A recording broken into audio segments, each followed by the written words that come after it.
Chuck here. We just finished an implant procedure with you. So, one, pain management. We've got some videos on that, but stay on top of your Advil and your Tylenol the next 48 hours, even if nothing is hurting. A lot of people don't have any post-op pain with implants. Some people do. So the biggest thing is stay on top of your Advil. Really helps out.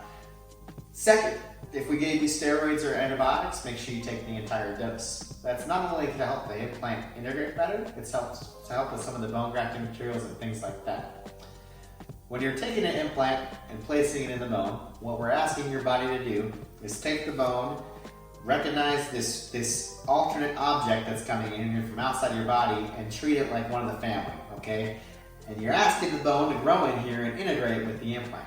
My whole process takes about 3 months, all right? During that time, if in the first 8 weeks, we're having any sort of movement on the implant, something's pushing against it, someone's biting on it, you're getting an infection or bacteria in that area, that can really disrupt this process and can cause the implant to fail. So the biggest thing is if we put on a little junction piece called a healing abutment and you see a little cap inside your mouth, stay far away from that thing. So don't rush it, don't floss it, try not to eat on that side, all right? Because that can cause early failure of the implant. We do not want that. After about 8 weeks, generally I can see if there's gonna be integration or if we're going to have a problem. So I usually like to see one post-op visit 1 week after the procedure just to double check that the surgical site is healing and your post-op pain is manageable. About 8 weeks to make sure that you're getting bone integration around the implant. Then after that, we're usually home free for your impression at 3 months when the implant is fully integrated and it's ready to take an impression to put a tooth on.